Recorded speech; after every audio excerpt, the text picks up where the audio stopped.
Je m'appelle Campbell et j'ai 35 ans. Je me tenais dans un coin de la fête de fiançailles de mon frère George, regardant mes parents rayonner de fierté.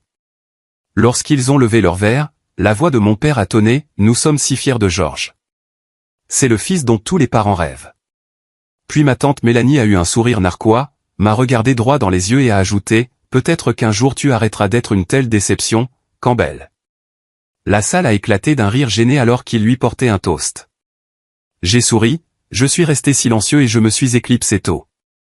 Ce matin, ma cousine m'a envoyé un texto. Tu ne vas pas croire la scène que tes parents ont faite après ton départ.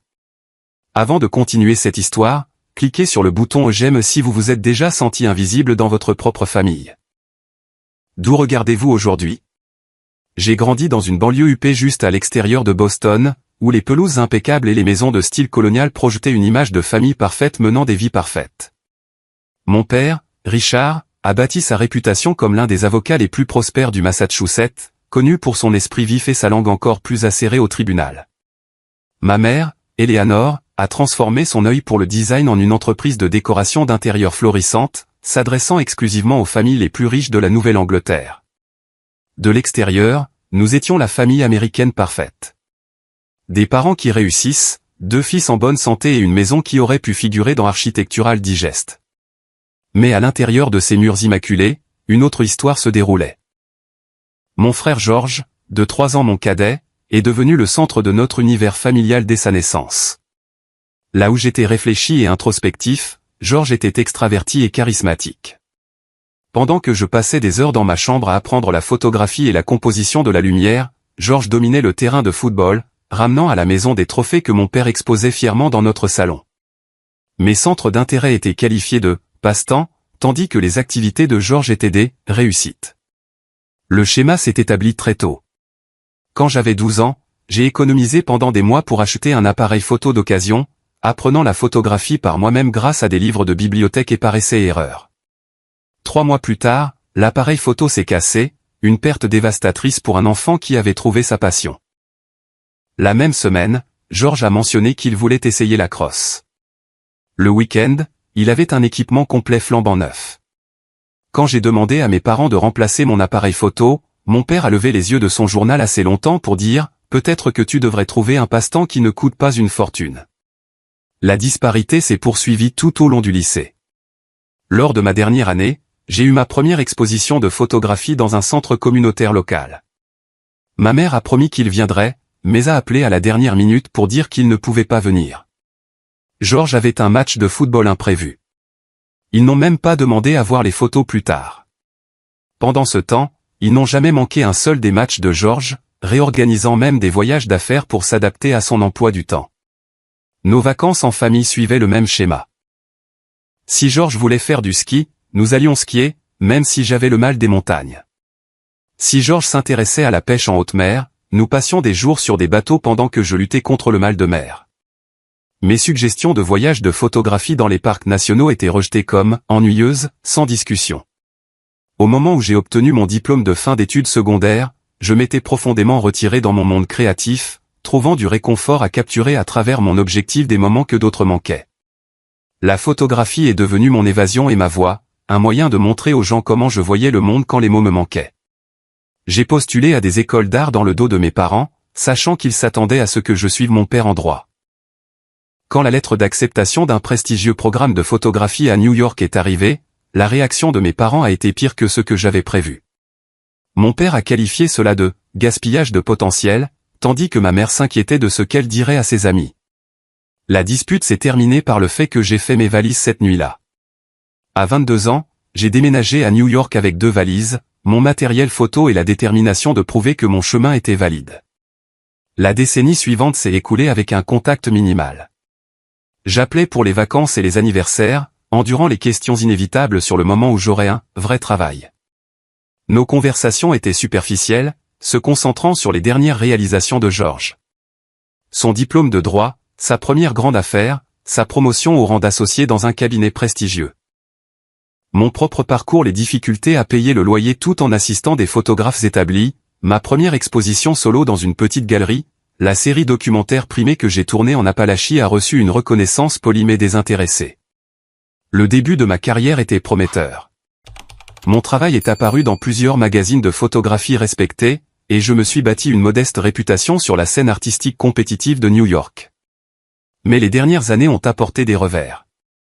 La galerie qui représentait mon travail a fermé pendant la récession économique. Un projet de documentaire a perdu son financement à mi-parcours.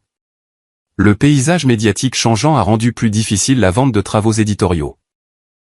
Je me suis retrouvé à accepter davantage de contrats commerciaux, photographie de produits, portraits d'entreprises juste pour payer les factures, un travail qui payait mais ne nourrissait pas mon âme. Au cours de ces années, ma cousine Jessica est restée mon seul véritable lien avec la famille. De 3 ans, mon aînée est tout aussi éloignée des attentes familiales, elle me tenait au courant des nouvelles de la famille sans jugement. C'est Jessica qui a appelé pour m'annoncer les fiançailles de George avec Amanda, une chirurgienne pédiatrique d'une famille de Boston tout aussi accomplie. Et c'est Jessica qui m'a convaincu d'assister à la fête de fiançailles. Tu n'as pas à rester longtemps, a-t-elle insisté lors de notre appel téléphonique. Fais juste une apparition. Je serai là comme ton tampon. Ils ne veulent pas de moi là-bas, Jess, ai-je argumenté, en regardant l'invitation formelle qui était arrivée dans ma boîte aux lettres. Ils veulent l'idée de moi, le bel frère aîné, se présentant pour compléter le portrait de famille. Peut-être, a-t-elle admis, mais George a spécifiquement demandé de tes nouvelles. Il veut que tu sois là. Cela m'a surpris. George et moi n'avions pas eu de vraie conversation depuis des années. Nous échangions des textos d'anniversaire et des emails occasionnels, mais le lien étroit que nous avions quand nous étions très jeunes enfants s'était dissous sous le poids des comparaisons de nos parents. Je ne sais pas, Jess. Écoute, je sais que c'est difficile, mais peut-être qu'il est temps de briser le schéma. Montre-toi selon tes propres termes. Vois ce qui se passe. Contre mon meilleur jugement, j'ai accepté. J'ai utilisé une partie de mes gains de photographie commerciale pour acheter un costume décent, j'ai réservé une chambre d'hôtel à Boston pour 2 nuits et je me suis préparé à réintégrer le monde que j'avais fui des années auparavant. La fête de fiançailles a eu lieu à l'hôtel Boston Harbor, dans une salle de bal donnant sur l'eau.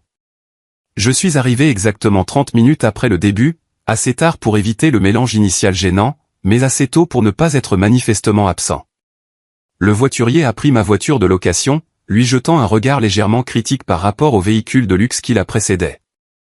Entrer dans le lieu ressemblait à entrer sur un plateau de tournage, où j'étais clairement un figurant, pas un personnage principal. Des lustres en cristal jetaient une lueur dorée sur des tables rondes drapées de nappes crème. Des arrangements floraux élaborés de roses blanches et d'hortensias dominaient le centre de chaque table. Un quatuor à cordes jouait doucement dans un coin. J'ai estimé qu'au moins une centaine d'invités se promenaient en vêtements de marque, des flûtes de champagne à la main. Mon modeste mais bien taillé costume bleu marine m'a soudain semblé inadéquat lorsque j'ai repéré mon père de l'autre côté de la pièce dans ce qui était sans aucun doute un smoking sur mesure. Ma mère se tenait à ses côtés dans une élégante robe argentée, ses cheveux blonds parfaitement coiffés, pas une mèche de travers. Il parlait à un couple plus âgé que j'ai reconnu comme des amis de longue date de la famille, ma mère riant gracieusement de quelque chose qui se disait. Avant que je puisse décider si je devais les approcher en premier ou trouver le bar, ma tante Patricia m'a repéré. Campbell, mon Dieu, tu es vraiment venu. Sa voix a porté, faisant tourner plusieurs têtes dans ma direction. Elle m'a fait la bise sur les 2 joues, laissant une odeur de parfum cher. Laisse-moi te regarder. Toujours aussi mince. On ne nourrit pas les artistes à New York. Ravi de te voir aussi, tante Patricia, ai-je réussi à dire, sentant déjà la tension familière dans ma poitrine. Tes parents ne pensaient pas que tu viendrais. Richard. Eleanor, a-t-elle appelé en leur faisant signe. Regardez qui est là. Mes parents se sont approchés avec des sourires forcés qui n'atteignaient pas tout à fait leurs yeux. Ma mère m'a serré dans ses bras avec raideur. Campbell, quelle surprise, a-t-elle dit, ses yeux balayant rapidement mon apparence. Tu aurais pu te faire couper les cheveux avant de venir. Mes cheveux légèrement trop longs avaient toujours été un point de discorde. Mon père m'a serré la main fermement. Fils, content que tu aies pu intégrer ça dans ton emploi du temps. La pause en disait long sur ce qu'il pensait de ma carrière. Félicitations pour les fiançailles de George, ai-je dit, essayant de rester positif. Oui, Amanda est merveilleuse. Le match parfait pour ton frère, a rayonné ma mère. Elle termine sa résidence au Mass Général. Son père est le chef de la chirurgie là-bas. C'est super. Je suis content pour eux.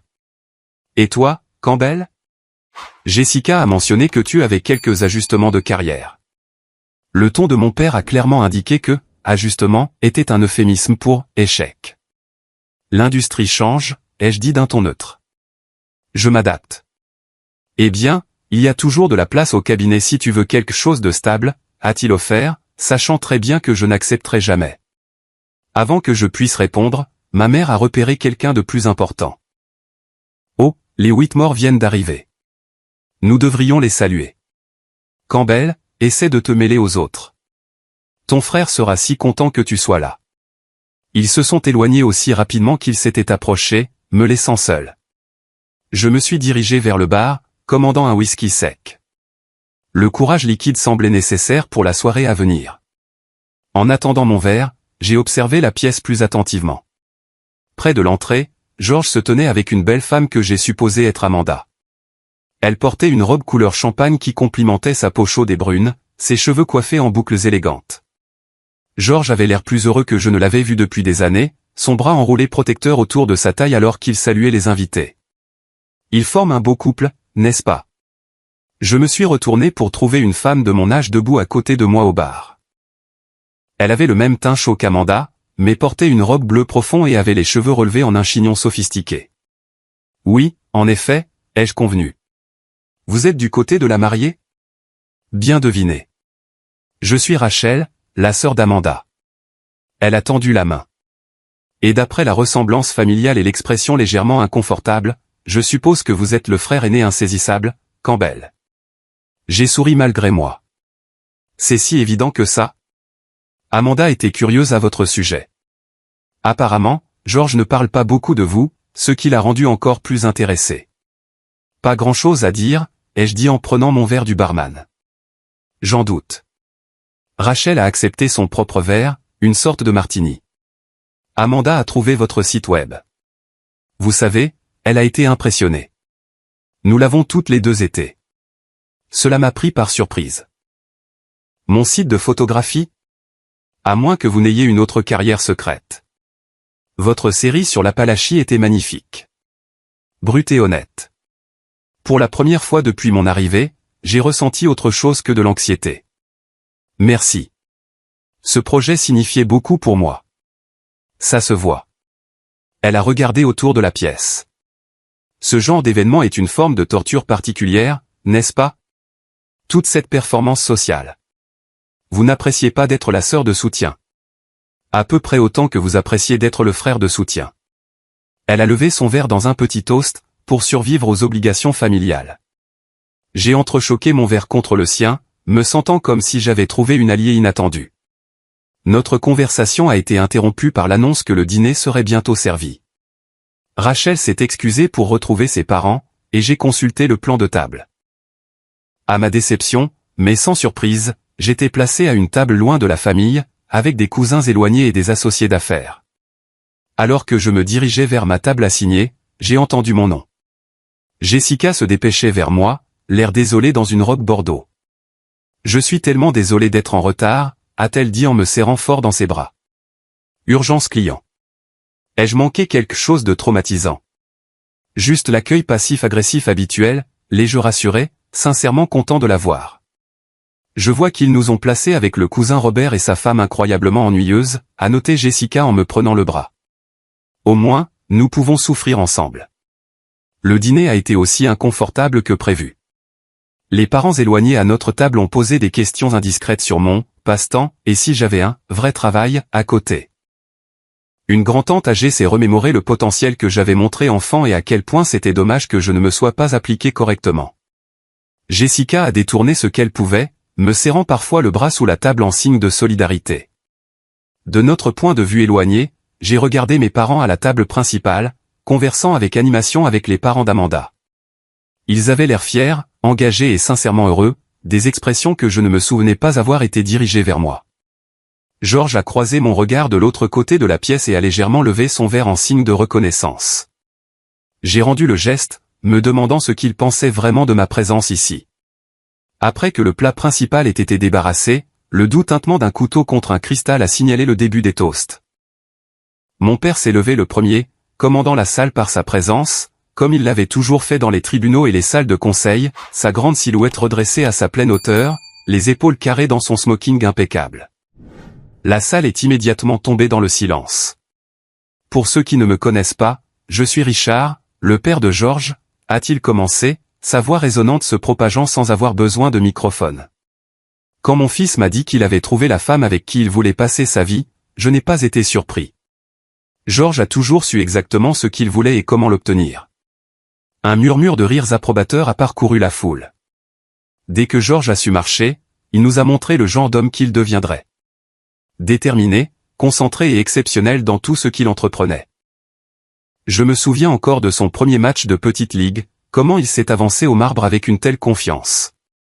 Il a été éliminé ce jour-là, mais il est revenu au match suivant et a frappé un home run. La voix de mon père s'est gonflée de fierté, ses yeux brillant d'une émotion que je voyais rarement. C'est qui est Georges? Il n'abandonne pas. Il excelle. À l'école, en droit, dans sa carrière, il a dépassé toutes les attentes que nous avions pour lui. Et maintenant, en trouvant Amanda, il a une fois de plus montré son jugement impeccable. Mon père s'est légèrement tourné vers Georges et Amanda, levant sa coupe de champagne plus haut. Amanda, nous sommes ravis de vous accueillir dans notre famille. Vous êtes brillante, gentille et avez clairement le bon sens de reconnaître quel homme remarquable est notre fils. D'autres rires approbateurs ont suivi. Ma mère s'est levée pour rejoindre mon père, sa main se glissant naturellement dans la sienne. Georges a vraiment été une bénédiction pour nous, a-t-elle ajouté, la voix épaisse d'émotion. C'est le fils dont tous les parents rêvent. Accomplished, attentionné, et avec un cœur assez grand pour égaler son intelligence.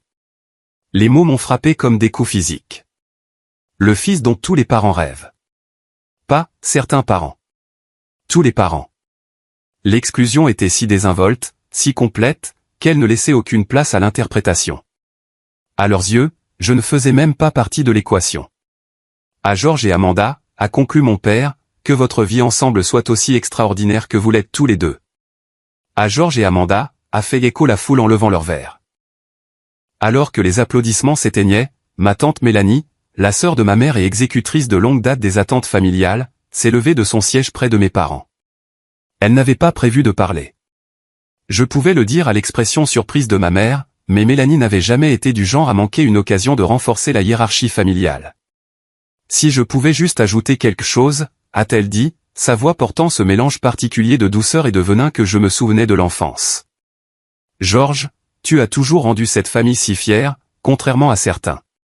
Ses yeux m'ont trouvé de l'autre côté de la pièce, et ses lèvres se sont courbées en un sourire narquois. Peut-être qu'un jour ton frère arrêtera d'être une telle déception et suivra ton exemple. La salle a éclaté d'un rire inconfortable. Certains invités ont détourné le regard maladroitement. D'autres m'ont regardé directement avec des expressions de pitié ou un amusement à peine dissimulé. La chaleur m'est montée au visage, mon estomac se nouant douloureusement. La main de Jessica a saisi la mienne sous la table si fort que ses ongles se sont enfoncés dans ma paume. De l'autre côté de la pièce, l'expression de Georges a vacillé entre l'embarras et l'inconfort.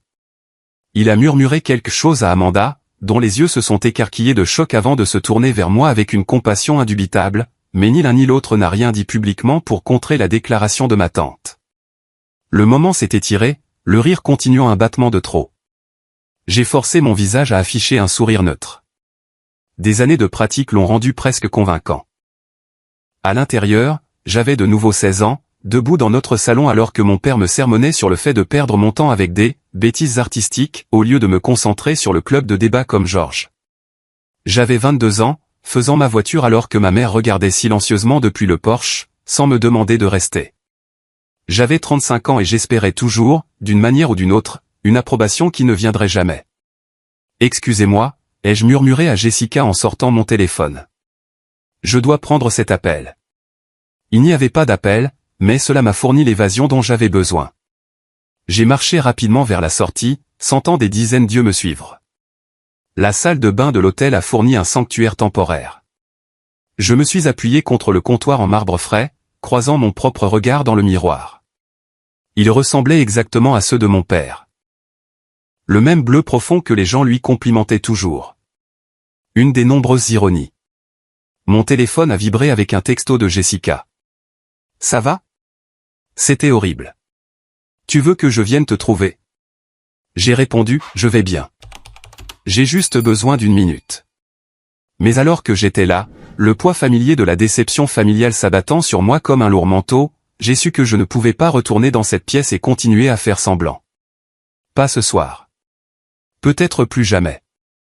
J'ai texté Jessica, je vais y aller. On se parle demain. Ne t'inquiète pas pour moi. Sa réponse a été immédiate. Campbell, ne pars pas. Ne les laisse pas gagner. Mais ils avaient déjà gagné des années auparavant, quand j'ai commencé à croire leur récit sur moi. La vraie perte, c'était que j'ai jamais cherché leur approbation en premier lieu. Je me suis éclipsé par une porte latérale, évitant la salle de bal principale. L'air de la nuit était purifiant après l'atmosphère suffocante à l'intérieur. Le voiturier a récupéré ma voiture de location sans commentaire, bien que j'imagine qu'il pouvait sentir mon humiliation comme une aura visible. Le trajet jusqu'à mon hôtel a été un flou de lampadaires et de silence. Je ne me suis pas permis de pleurer. J'avais depuis longtemps dépassé les larmes en ce qui concernait ma famille. Au lieu de cela, j'ai ressenti un vide froid, un espace où la douleur aurait dû être, mais qui avait été cautérisé par des années de blessures similaires. Dans ma chambre d'hôtel, j'ai enlevé le costume qui m'avait semblé être un déguisement toute la nuit, et j'ai commandé un whisky au service d'étage. Assis dans le noir près de la fenêtre surplombant les lumières de la ville de Boston, je me suis demandé ce que ça aurait été de grandir avec des parents qui célébraient mes différences au lieu d'essayer de les corriger. Qui voyait ma sensibilité comme une force, pas une faiblesse. Qui valorisait mon œil pour la beauté autant que l'œil de George pour l'opportunité. Mon téléphone a vibré à plusieurs reprises. Jessica appelant, puis textant. Finalement, je l'ai éteint, complètement incapable de gérer les émotions de quelqu'un d'autre alors que les miennes étaient si à vif. Demain serait assez tôt pour faire le point.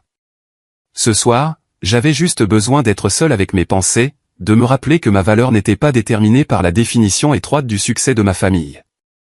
Finalement, je suis tombé dans un sommeil agité, toujours assis dans le fauteuil près de la fenêtre, le whisky non touché se réchauffant à température ambiante à côté de moi. Je me suis réveillé à la lumière du soleil qui filtrait à travers les rideaux que j'avais oublié de fermer, et avec une douleur au cou due au fait d'avoir dormi droit dans le fauteuil de l'hôtel. Mon téléphone, que j'avais rallumé avant de m'endormir, affichait cet appel manqué et de nombreuses notifications de SMS. La plupart provenaient de Jessica, avec une urgence croissante. Appelle-moi quand tu auras ça. Sérieusement, Campbell, tu dois entendre ce qui s'est passé. Tu ne vas pas croire la scène que tes parents ont faite après ton départ. Le dernier message était arrivé il y a à peine 1 heure. Je te retrouve pour un café à 9 heures au restaurant de l'hôtel. Pas de discussion. Un coup d'œil à l'horloge a montré qu'il était déjà 8h40. J'ai pris une douche rapide, essayant de laver les résidus physiques et émotionnels de la nuit précédente. Vêtu d'un jean et d'une simple chemise à boutons, des vêtements qui me ressemblaient, pas la performance de qui ma famille voulait que je sois, je suis descendu. Jessica attendait déjà, 2 tasses de café devant elle. Ses cheveux étaient attachés en une queue de cheval en désordre, et elle portait un maquillage minimal, un contraste frappant avec son apparence soignée de la veille. « Tu as l'air terrible », a-t-elle dit en guise de salutation. « Bonjour à toi aussi », ai-je répondu en glissant sur le siège en face d'elle. Elle a poussé un café vers moi. « Noir, de sucre. Toujours ta préférence ?» J'ai hoché la tête, surprise qu'elle s'en souvienne. « Merci. Tu aurais dû rester hier soir », a-t-elle dit sans préambule. « C'est devenu intéressant après ton départ. » Si par intéressant tu veux dire que d'autres membres de la famille se sont relayés pour souligner mes insuffisances, je suis content d'avoir manqué ça. Jessica s'est penchée en avant, son expression sérieuse. C'est justement ça. Ce n'est pas du tout ce qui s'est passé. Elle a pris une gorgée de son café, semblant rassembler ses pensées. Après ton départ, Amanda. La douce et correcte chirurgienne Amanda a complètement pété les plombs. Ce n'était pas ce à quoi je m'attendais. Que veux-tu dire? Je veux dire, elle s'est levée, a tapé sur son verre pour attirer l'attention de tout le monde, et a commencé à critiquer ta tante Mélanie et tes parents pour la façon dont ils t'ont traité. J'ai failli m'étouffer avec mon café. Elle a fait quoi? Oh, oui. Apparemment, elle regarde ton travail en ligne depuis des mois. Elle a dit à toute la salle que ta photographie était profondément émouvante et que n'importe quelle famille devrait être fière d'avoir un artiste de ton calibre en son sein. J'ai posé ma tasse, essayant de traiter cette information. Elle ne me connaît même pas, peu importe. Elle reconnaît le talent quand elle le voit. Et elle reconnaît aussi l'intimidation. Apparemment, elle a dit et je cite de mon mieux: je trouve consternant que vous humiliez Campbell publiquement lors de ce qui devrait être une célébration de l'amour et de la famille. Qu'ont dit mes parents? Jessica a souri d'un air sombre. Ta mère a essayé de faire passer ça pour une blague. A dit que Mélanie ne faisait que taquiner et que tu avais toujours été trop sensible. C'est là que George est intervenu. George? C'était de plus en plus difficile à croire. Qu'a-t-il fait? Il s'est levé à côté d'Amanda et a dit qu'il était d'accord avec chaque mot qu'elle avait dit. Qu'il a regardé pendant des années notre famille saper et rejeter tes choix. Et qu'il ne tolérerait pas que son frère soit manqué de respect à sa fête de fiançailles. Je l'ai regardé, cherchant des signes qu'elle exagérait. N'en trouvant aucun, j'ai demandé comment ont réagi mes parents. Pas bien. Ton père a accusé George de faire une scène et a suggéré qu'il discute des affaires familiales en privé. C'est là que tante Mélanie a fait son erreur fatale. Qui était?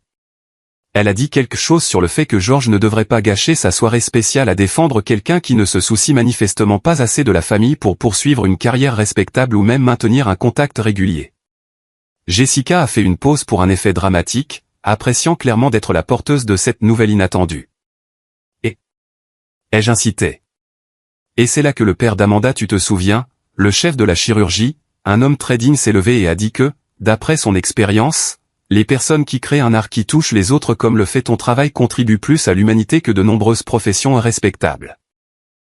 Puis il a demandé si quelqu'un avait réellement regardé ta série documentaire sur l'accès aux soins de santé en milieu rural. Ma série documentaire?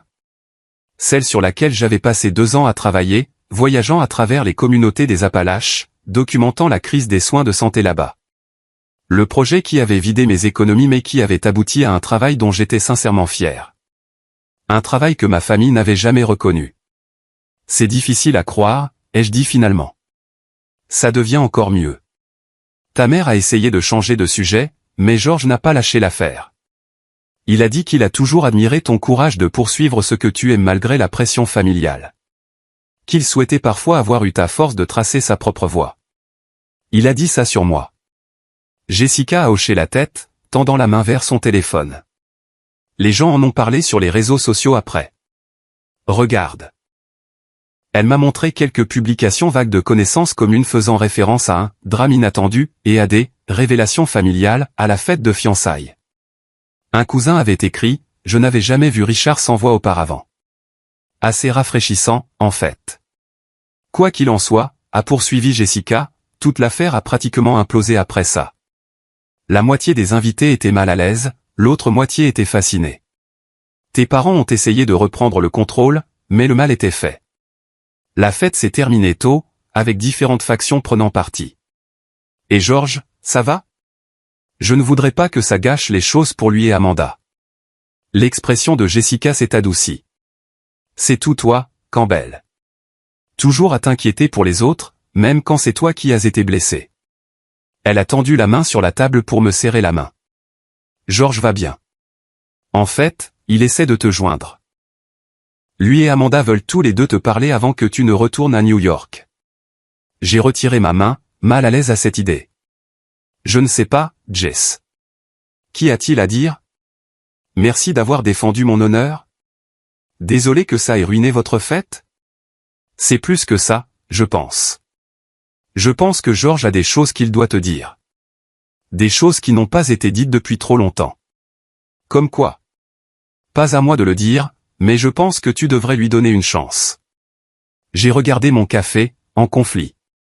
Une partie de moi voulait prendre le prochain train pour New York, me retirer dans la sécurité de mon propre monde, où ma valeur n'était pas constamment remise en question. Mais une autre partie, celle qui avait accepté d'assister à la fête en premier lieu, se demandait ce que George pourrait avoir à dire. C'est ton frère, Campbell, a dit Jessica doucement. Et peut-être qu'il est temps de briser le schéma. N'est-ce pas ce que tu fais dans ton travail? Montrer la vérité derrière les façades. Elle avait raison. Ma photographie avait toujours consisté à révéler la réalité sous les apparences de surface, à trouver la beauté dans des endroits négligés, la dignité dans les communautés en difficulté, l'humanité dans les visages oubliés. Peut-être était-il temps d'appliquer cette même lumière révélatrice à ma propre situation familiale. D'accord, ai-je concédé. Je le rencontrerai avant de partir. Bien. Jessica s'est rassise, l'air satisfait. Il a suggéré ce café sur Newbury Street, celui où vous alliez tous les deux quand vous étiez adolescents. 16 heures. Tu as déjà tout arrangé avant que j'accepte? Elle a haussé les épaules, sans s'excuser. Je te connais, Campbell. Sous toute cette rumination artistique se cache une personne qui se soucie encore des liens, même les plus douloureux. Je ne pouvais pas contester cette évaluation. Malgré toutes mes tentatives de me distancier de ma famille, je n'avais jamais tout à fait coupé le cordon. Peut-être était-il temps de comprendre pourquoi. Le « Thinking Cup » sur Newbury Street n'avait pas beaucoup changé depuis les années où George et moi venions ici en tant qu'adolescents. C'était notre territoire neutre à l'époque, un endroit à égale distance entre les réunions de mon club de photographie et les entraînements de son équipe de débat. Nous nous y retrouvions les rares mercredis après-midi où nos horaires coïncidaient, buvant un café qui nous semblait sophistiqué à nos palais d'adolescents, prétendant être des adultes avec nos propres vies et nos propres choix. Je suis arrivé 15 minutes en avance, choisissant une table dans un coin qui offrait une certaine intimité. L'arôme familier des grains fraîchement moulus et le doux bourdonnement des conversations ont ravivé les souvenirs d'une époque où George et moi étions encore des alliés plutôt que des étalons de mesure comparatifs pour l'approbation de nos parents. À 16 heures précises, George est entré. Contrairement à la nuit dernière, il ne portait pas de costume de créateur, mais des vêtements décontractés similaires aux miens, un jean et un simple pull bleu marine.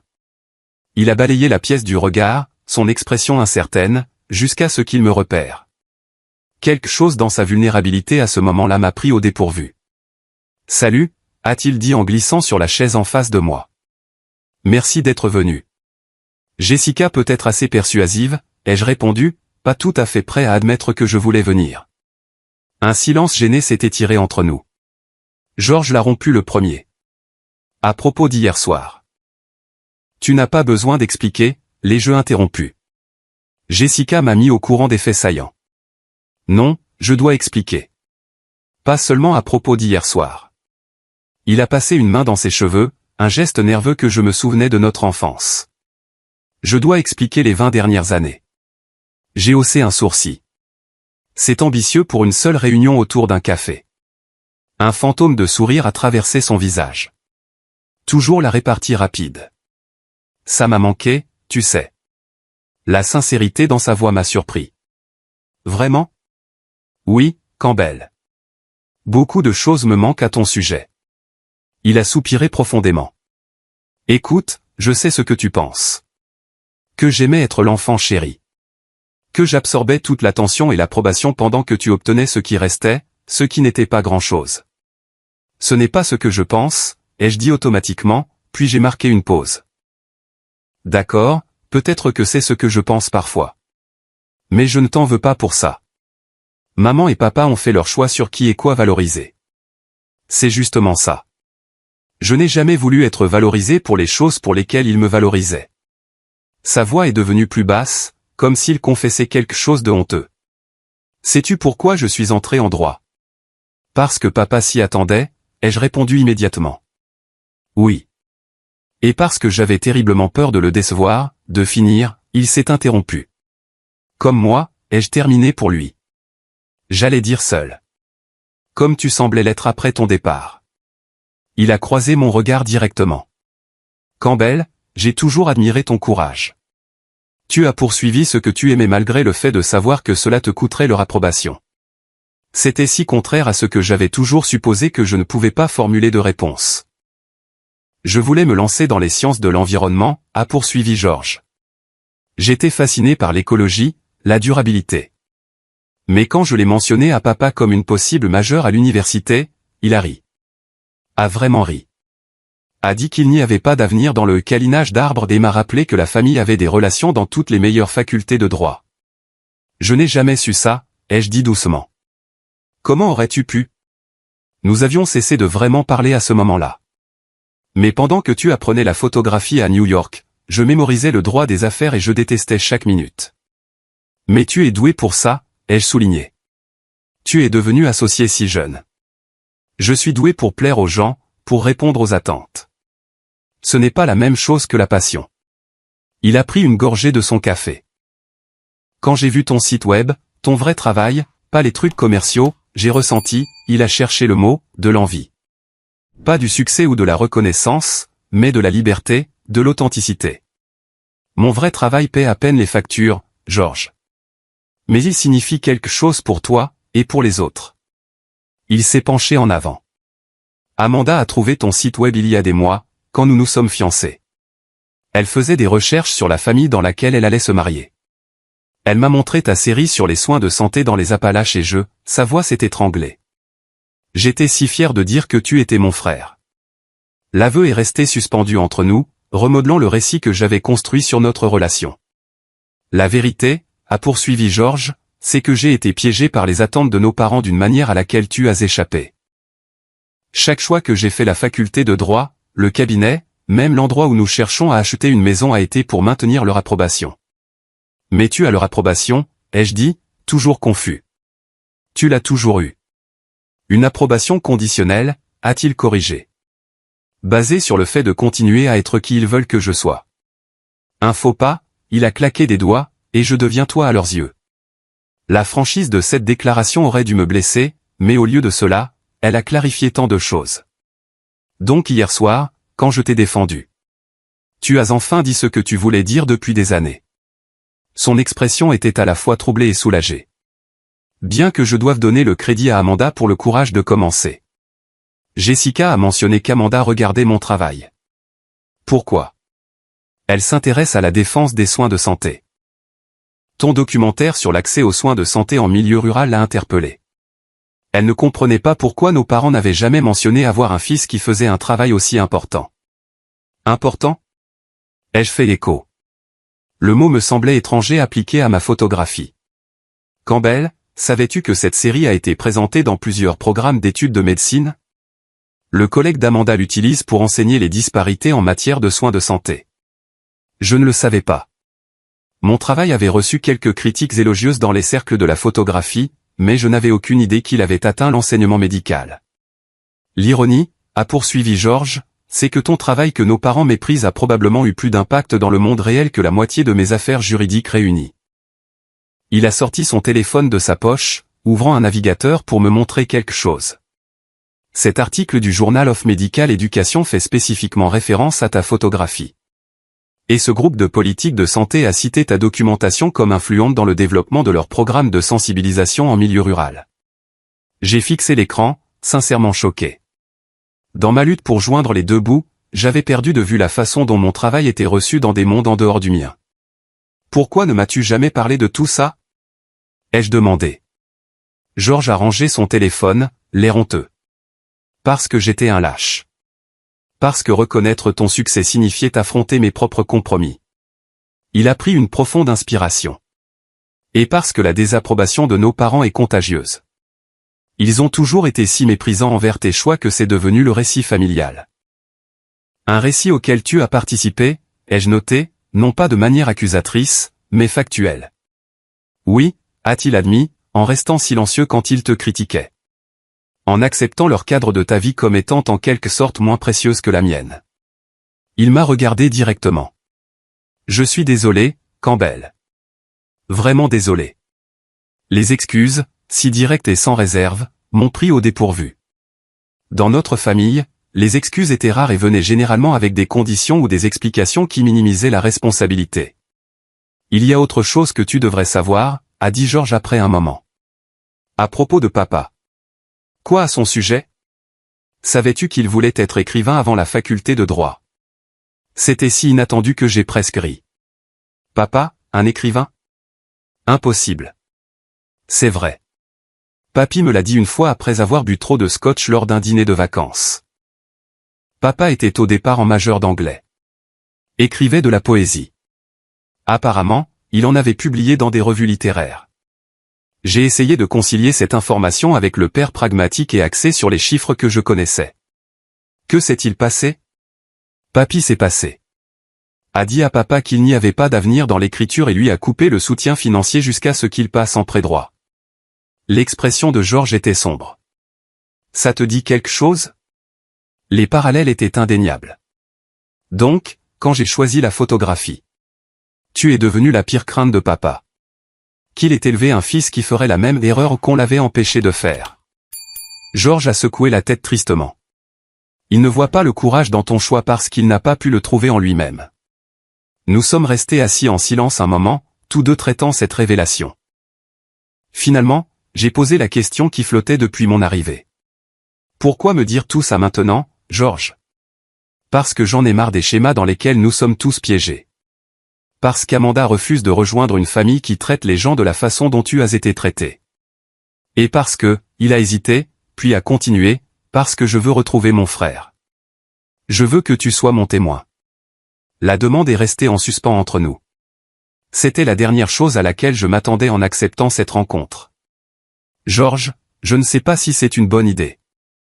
La nuit dernière a clairement montré où je me situe dans la hiérarchie familiale. C'est exactement pourquoi ça doit être toi. Pour montrer que je fais mes propres choix maintenant. Que Amanda et moi créons notre propre culture familiale, pas en reproduisant l'ancienne. Son expression était sérieuse. Je sais que c'est beaucoup demandé après tout, mais je demande quand même. J'ai étudié le visage de mon frère. Si similaire au mien dans les traits, mais généralement si différent dans l'expression. Aujourd'hui, j'y ai vu quelque chose de nouveau. De la vulnérabilité, de l'espoir et un désir sincère de connexion. Laisse-moi y réfléchir, ai-je dit finalement. Il a hoché la tête, acceptant cette non-réponse avec une grâce inattendue. C'est juste. Il a tendu la main sur la table, non pas pour me serrer la main, mais pour me saisir l'avant-bras comme nous le faisions enfant en faisant un pacte. Quoi que tu décides, je veux que tu saches que je suis fier d'être ton frère, Campbell. Je l'ai toujours été. Alors que nous nous séparions devant le café, je me suis senti plus léger d'une manière ou d'une autre, comme si un poids que je portais depuis si longtemps que j'avais oublié qu'il était là s'était légèrement déplacé. Pas disparu, mais changé de position assez pour me permettre de me tenir un peu plus droit. En retournant vers mon hôtel, j'ai pris une décision impulsive. Au lieu de retourner à New York le lendemain matin comme prévu, je ferai un dernier arrêt avant de quitter Boston. L'après-midi suivant, je me tenais sur le familier chemin de briques menant à la maison de mes parents à Beacon Hill. La maison en grès brun de 3 étages avait exactement le même aspect qu'elle avait toujours eu, impeccablement entretenue avec des buis parfaitement taillés flanquant l'entrée et de jolies jardinières affichant des fleurs de saison. Cela ne m'avait jamais semblé être une maison, même quand j'y vivais. C'était toujours une vitrine conçue pour impressionner plutôt que pour réconforter. J'ai hésité avant de sonner, remettant en question ma décision de venir. Après la conversation de la veille avec George, j'avais passé une nuit agitée à contempler tout ce qu'il avait révélé. La prise de conscience que mon père avait autrefois nourri des ambitions artistiques lui-même avait changé quelque chose de fondamental dans ma compréhension de notre relation. Pas assez pour effacer des années de blessures, mais assez pour me rendre curieux de ce qui pourrait se cacher sous la surface polie de notre récit familial. Avant de pouvoir reconsidérer, j'ai appuyé sur la sonnette. Ma mère a répondu, sa surprise évidente dans le léger élargissement de ses yeux avant que son masque social ne se remette en place. Campbell, c'est inattendu. Je sais. Puis-je entrer? Elle a reculé, me faisant signe d'entrer avec la grâce exercée de quelqu'un habitué à recevoir. Bien sûr. Ton père est dans son bureau. Je vais lui dire que tu es là. Le hall d'entrée était inchangé. La même table console antique, les mêmes œuvres d'art de bon goût, le même sentiment d'entrer dans un musée plutôt que dans une maison. J'ai suivi ma mère jusqu'au salon formel, déclinant son offre de thé ou de café.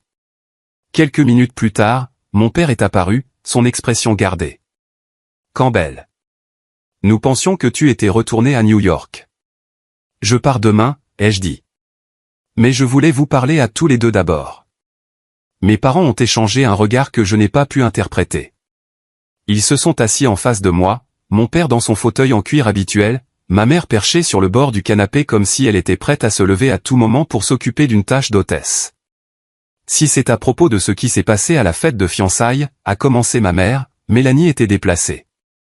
Elle avait bu trop de champagne et tu sais comment elle est.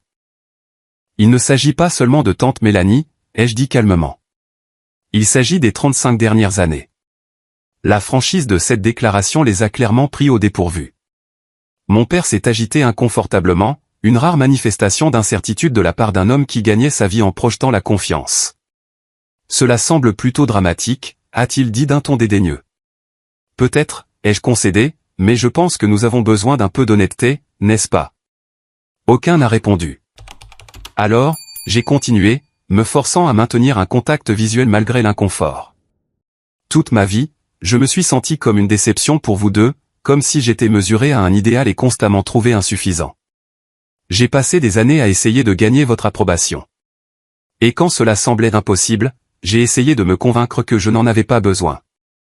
J'ai pris une profonde inspiration. Mais la vérité, c'est que ça a fait mal. Chaque comparaison à Georges, chaque rejet de mon travail comme un passe-temps. Chaque fois que vous m'avez présenté à des amis avec ce léger ton d'excuse dans vos voix. Nous t'avons toujours soutenu, a protesté faiblement ma mère. Non, vous m'avez toléré, ai-je corrigé.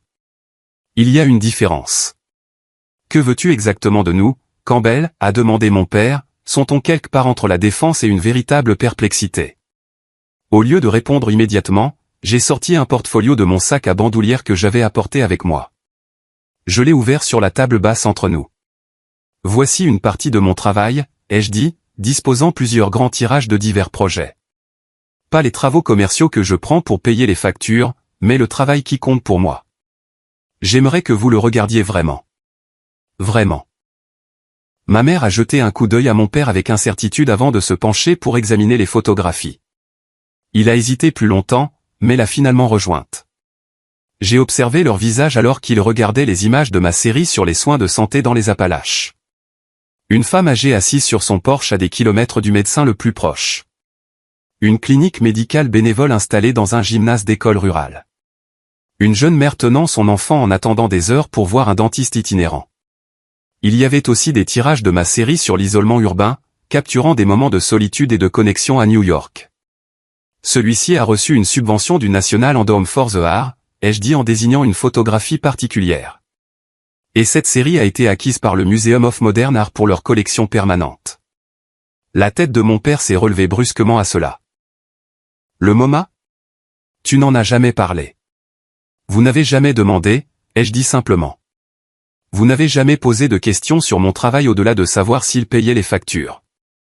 Un lourd silence est tombé. Ma mère a touché doucement l'une des photographies, presque avec révérence. C'est assez puissant, Campbell, a-t-elle dit doucement. Je n'en avais aucune idée. Je sais que vous ne le saviez pas. C'est ça le problème. Mon père s'est éclairci la gorge, luttant visiblement avec quelque chose.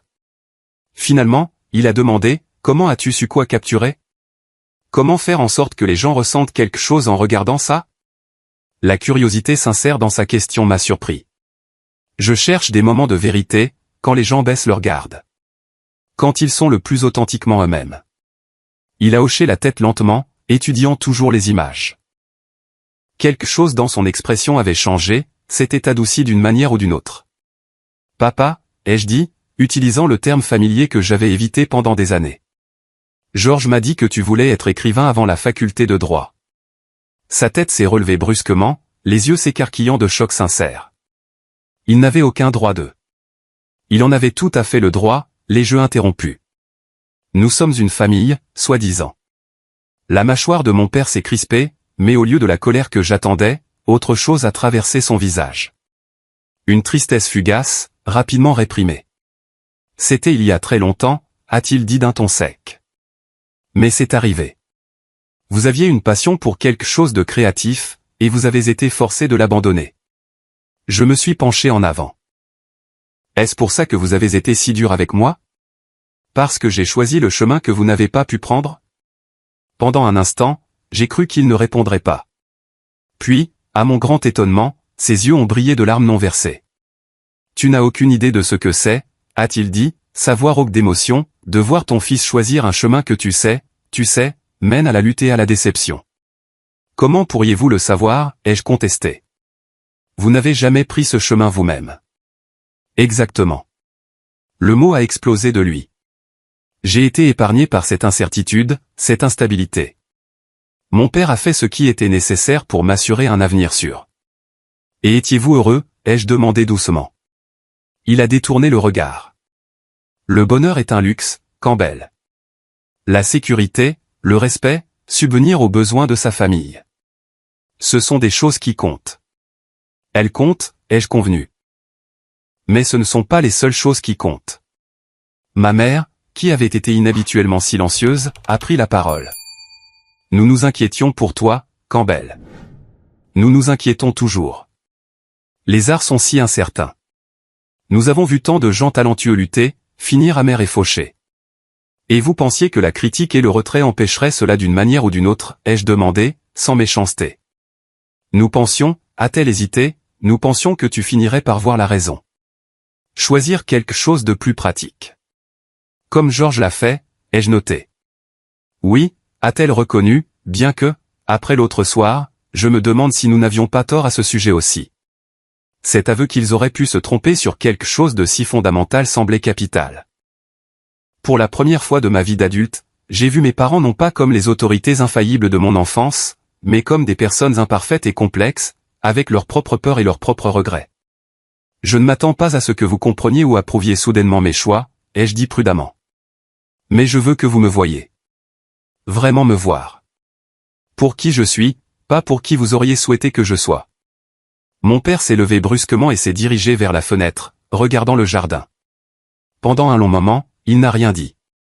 Quand il s'est retourné, son expression était différente, moins gardée, plus sincère que je ne l'avais vu depuis des années. Tes photographies, a-t-il dit avec hésitation. Elles ont une perspective que je n'avais pas envisagée. Une façon de voir au-delà de la surface. Il a fait un vague geste vers les tirages toujours disposés sur la table. Peut-être que je pourrais voir plus de ton travail un jour. Ce n'étaient pas des excuses. Ce n'était même pas une reconnaissance directe de tout ce qui avait été dit. Mais de la part de mon père, cette expression d'intérêt timide représentait un changement sismique. Ma mère s'est levée et s'est tenue à ses côtés, sa main reposant légèrement sur son bras. Nous avons ce mur vide dans la salle à manger, a-t-elle dit, sa voix soigneusement neutre. Peut-être qu'une des pièces de Campbell y serait bien. J'ai failli rire de la litote, de la suggestion que mon travail pourrait être joli, comme décoration plutôt que d'être valorisé pour son mérite artistique. Mais j'ai reconnu le geste pour ce qu'il était, un petit pas à travers un vaste fossé. Je vous enverrai quelques options à considérer, ai-je dit, adoptant son ton neutre tout en croisant le regard de mon père. Alors que je rassemblais mon portfolio pour partir, mon père s'est de nouveau éclairci la gorge. George a mentionné que tu pourrais être. Qu'il t'a demandé d'être son témoin. Il l'a demandé, ai-je confirmé. Et le seras-tu, a demandé ma mère, essayant en vain de paraître simplement curieuse. Je n'ai pas encore décidé, ai-je dit honnêtement. Ça dépend de beaucoup de choses. Comme quoi, a insisté mon père. Comme le fait de savoir si je crois que nous pouvons tous être dans la même pièce sans répéter les schémas du passé. Je me tenais avec mon sac prêt à partir. Comme le fait de savoir si je crois que cette conversation d'aujourd'hui mènera à un réel changement, ou si ce n'est qu'un autre moment qui sera commodément oublié. Ma franchise les a clairement mis mal à l'aise, mais aucun n'a objecté au défi implicite dans mes paroles. Alors que j'atteignais la porte d'entrée, ma mère m'a surpris en me touchant le bras. Campbell, a-t-elle dit avec hésitation. Merci d'être venu aujourd'hui, de nous avoir montré ton travail. Je suis désolé que nous ne l'ayons pas vu avant.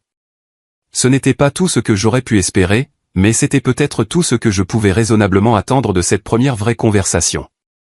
Pas une transformation complète, mais une fissure dans la façade qui nous avait séparés si longtemps. Une possibilité. Je vous tiendrai au courant pour le mariage de George, ai-je dit en sortant sur le chemin de briques, et pour ces photographies pour le mur de votre salle à manger. En m'éloignant de la maison de mon enfance, je n'ai ressenti ni la déception écrasante ni la justification que j'aurais pu anticiper. Au lieu de cela, j'ai ressenti quelque chose d'inhabituel mais pas désagréable. La possibilité que les relations, comme les photographies, puissent être recadrées, lentement, soigneusement, une perspective à la fois. 6 mois plus tard, je me tenais dans la grande salle de bal de la bibliothèque publique de Boston, ajustant mon nœud papillon dans un miroir doré. L'espace historique avait été transformé pour le mariage de George et Amanda, avec des orchidées blanches en cascade et un éclairage doux qui mettait en valeur les plafonds voûtés et les détails ornés de l'architecture centenaire. Besoin d'aide avec ça. George est apparu à côté de moi dans le miroir, déjà parfaitement mis dans son smoking. Je l'ai, les jeux assurés, réussissant enfin à redresser le nœud. Bien que je ne sois toujours pas sûr de la façon dont tu m'as convaincu de porter ce costume de singe. de la même manière qu'Amanda m'a convaincu de choisir ce lieu au lieu du country club que maman et papa voulaient. Persistance et yeux de chiot. Il a souri, puis est devenu plus sérieux. Merci, Campbell, d'être là, d'avoir dit oui. Je me suis tourné pour faire face directement à mon frère. Merci de m'avoir demandé, et pour tout le reste. Tout le reste englobait des mois de reconstruction prudente. Des appels téléphoniques hebdomadaires qui sont devenus de plus en plus confortables, quelques dîners de famille tendus mais productifs, et l'insistance inébranlable de Georges pour que je sois traité comme un égal dans tous les préparatifs du mariage. Il y avait eu des revers, bien sûr.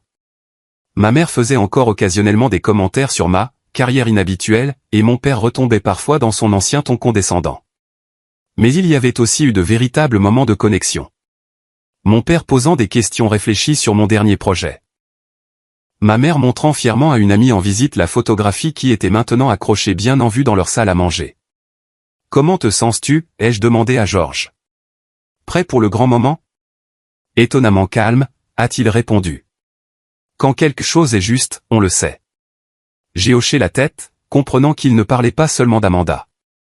Georges avait apporté d'autres changements importants au cours des derniers mois, notamment en quittant le droit des sociétés pour rejoindre un fonds de défense juridique environnementale à but non lucratif.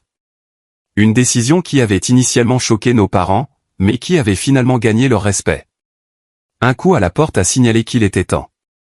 En tant que témoin, je devais descendre l'allée avec la sœur d'Amanda, Rachel, qui était devenue plus qu'une simple relation de cortège au cours des mois qui ont suivi. Notre expérience commune en tant qu'étrangers de la famille avait évolué vers une compréhension plus profonde et finalement une relation que ni l'un ni l'autre n'avait prévue, mais que tous deux accueillaient. La cérémonie s'est déroulée dans un flou d'émotions. Amanda radieuse dans son élégante robe. Georges la regardant avec une adoration non dissimulée. Leurs vœux écrits personnellement faisant pleurer même les invités les plus stoïques. Je me suis surpris à observer les réactions de mes parents tout au long de la cérémonie. Ils étaient assis au premier rang, le bras de mon père autour des épaules de ma mère, tous deux rayonnant de fierté. Ce qui m'a surpris, c'est que lorsque j'ai croisé le regard de mon père alors que je me tenais à côté de Georges, son sourire fier m'incluait aussi.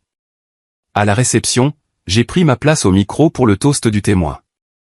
La salle s'est calmée alors que je passais en revue les visages rassemblés. Des membres de la famille qui avaient été témoins de mon humiliation à la fête de fiançailles, regardant maintenant avec attente pour voir ce que je dirais. Pour ceux qui ne me connaissent pas, je suis Campbell, le frère aîné de Georges. J'ai commencé, établissant un contact visuel avec divers invités. En grandissant, Georges et moi étions des personnes très différentes, avec des chemins très différents.